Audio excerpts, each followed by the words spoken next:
Okay, welcome everybody. This is intended as a quick guide to go into YouTube, basically detailing how to interact with the Autopilot in the H145 using the bindings that Hype provide in their guide. So this is pretty much how a real 145 pilot would interact with the aircraft.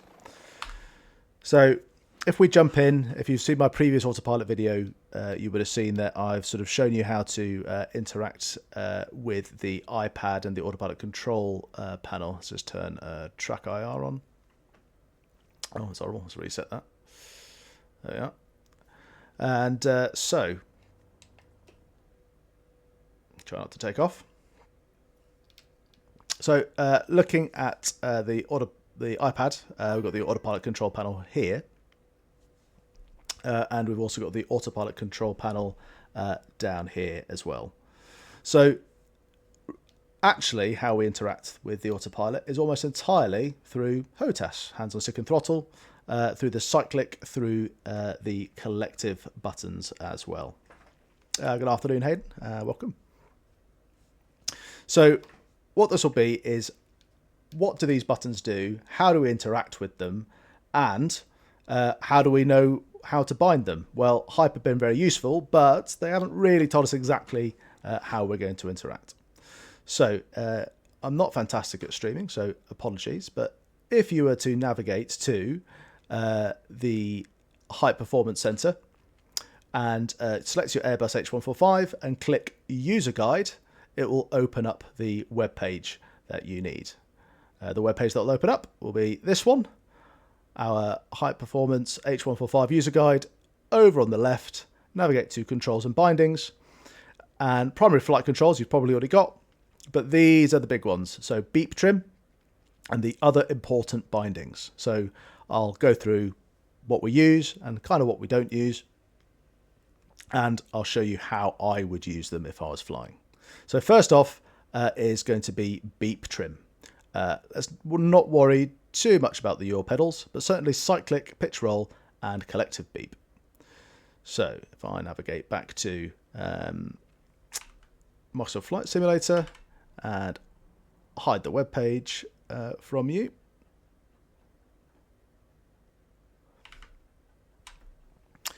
So beep trim is this little guy just here. So how does beep trim work? Well, beep trim works with nothing in. If I were to beep forwards, it moves the cyclic forwards a bit. If I were to beep backwards, it moves it back, and then left and right. And same with the collective, it moves it up and down, right? This is for really fine control. And once you've got the aircraft how you want it, then you're pretty much always going to be flying it on beep trim if you're going to be flying it manually. So let's take off and we'll use a bit of beep trim and I'll talk you through it. And I'll talk through how it's different when we put the Autopilot in as well. So just kind of come away from here, come away from our helipad here. No particular profile, just going to get going. So all fly manually at the moment. You know, force trim release is pressed, so I've got a bit more direct control. And let's get the aircraft flying away. Okay, now that we're flying away, we'll let the system kind of calm down a little bit because it's very pitch sensitive, this module. And we'll start playing with the beep trim. So I will usually fly around with SVS because with SVS we get an expanded pitch ladder and a flight path vector. So right now I am pitching up only using the beep trim. Right? I don't know if it does show on here, but you can see I'm using it without clicking it with my mouse. So if I want to level the aircraft here, I can just beep forward a little bit. That yellow diamond is telling me where my trim is. And if I put the flight path vector on the horizon, well then I'm not climbing or descending. Likewise, if I want to enter a right-hand turn, so let's roll the aircraft to the right 20 degrees into a nice right-hand orbit like you do in HEMS, say, and pitch up a little bit because we're descending as we've changed our lift vector. And now the aircraft's just in a nice banked 120 knot, 20 degree turn. I can roll back using the beep trim and the aircraft is all very happy. You know, I can pitch up and start a climb, but even if I don't, When I start a climb, I can now use the collective beep trim to beep the collective down and reduce my rate of climb if I really wanted to. So, how does this work if we were to gauge out airspeed heading? So, bit of magic, out airspeed and heading is engaged with one button press. And so now the beep trim controls these. So I no longer have to use the iPad. We can put the iPad away. I don't need to look down at the autopilot control panel, which, you know, now I'm not really looking forward. All I can do is I can beep forwards, increase airspeed, cyclic beep back, decrease. Heading, you can see the green heading on the HSI, turning left and right. And then collective, I can climb and descend. So that's beep trim. Very, very useful. So let's go back to the other page and see what is next. So after beep trim will be the cyclic force trim release. Hopefully you've already got that bounded and using it. That is basically a force trim decouple, which allows you to take better manual control. So the real magic button, which we use all the time, is AP backup on. So looking at AP backup on, it's actually listed as spare. In this one, you can see spare just at the top of the cyclic there. And it's this little hat here. It's actually a four-way switch, which only really works in a few ways. So let's say your autopilot was off, like you're sitting on the ground, right? So you're all wobble stick. If you press this once, not exactly how it works in real life, but you've just re-engaged all the autopilots. Now, normally, if you're manually flying, this is what it looked like. Let's say you instantly want altitude airspeed heading, double tap it. Out heading airspeed. We use this function all the time. You're climbing away from your HEM scene, you're climbing away from your hospital, you get to the sort of height and speed you want, you just double tap it, everything's in, good to go, crack on, you know, have yourself a cup of tea, biscuit, read the newspaper, the aircraft's doing the work for you. So we use that a lot. And likewise, it's really good for very quickly putting the autopilot in. If you accidentally, press something you didn't want to, put the autopilot out, just tap it once and it comes in. In reality, the way it works is if you were to turn it to the right, it turns on autopilot 2, turn it to the left, it turns on autopilot 1, and press it up and it turns on the backup. But if you double tap it, it puts them all in. So after that, next would be autopilot upper modes off. Yep, so this one, autopilot upper modes off, very, very useful. So if you have been finding that your problem is you turn off the autopilot, and actually what you're doing is you're turning off everything, and it's all going horrible, you want to recover autopilot, right? Look no further, because this is what you've been waiting for. Let's put it back into out airspeed heading with our new magic button. So I've got altitude, heading and airspeed. I've decided I'm landing in that field there. I don't want to faff with that anymore. I click one button and my autopilot remains in, but my upper modes are gone. That is autopilot upper mode off, which is, on the cyclic, this little button here. Now, we use this a lot in real life. However, it has an extra function, which is turning off bugs. So if I were to bug, 3,000 feet here, or 2,600, whatever I've bugged in my Alte, that's the altitude I want to climb to, and now I've decided I'm not going to climb up there anymore. Well, what I'm going to do is I'm going to use the autopilot upper mode off button. So, in reality, you click it just very, very briefly and it will turn that off, not the upper modes. And for this, it says you need to hold it for 2 seconds. But I find that if I hold it for 2 seconds, it just kills everything anyway. See, it's all gone. Right, so it doesn't really work in this module. That's okay. It's not used that often. Up next after that is AP backup cut. So AP backup cut is not something we use a lot at all. It is this red button here, red meaning danger, do not touch.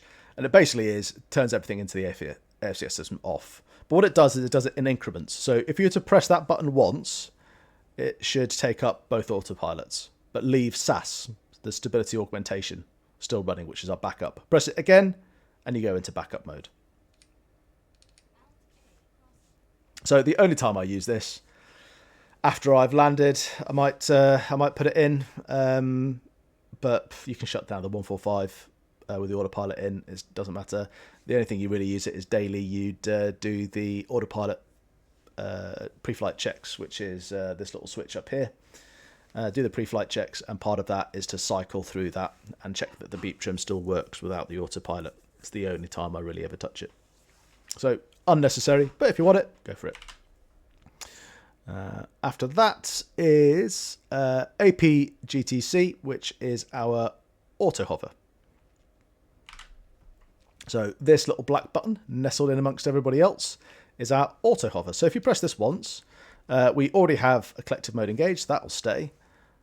Press it once and we get ground track hold. So nothing really has changed. If we select hover mode, you can see it's trying to hold 67 knots forwards, right? Which is what our ground speed was. So all it's doing is holding the last known ground track. Now we're going towards a big mast, so let's come to a hover. So let's double tap it instead. GTCH and H. So now it's going to come all the way back to an auto hover. So rather than going in here, selecting GTC or GTCH, you just map this to your HOTAS wherever you like and give it a good old double tap and it will automatically come to your hover. If you press this without a collective mode engaged, like altitude or cruise height, then nothing will happen. You will need to adjust that yourself. And look at that, coming to a beautiful hover. I'm not flying this. It's all doing it for me, making me look good. So that's our AP GTC button. So next, really I want to talk about go around, but we're going to talk about reset, OEI high and low, and the rest very quickly. So down at the bottom, you've got the Bambi buckets, cargo detach, fire weapons, crack on and put them on if you like. In reality, that's a multitude of different functions in the aircraft related to these here. You've got cable cut down here on the collective. You've got Bambi bucket dump. That bar that you can kind of see at the bottom actually has a button on the side there. You can just see that's for your floats. Map those if you wish. Otherwise, reset is this little dude here.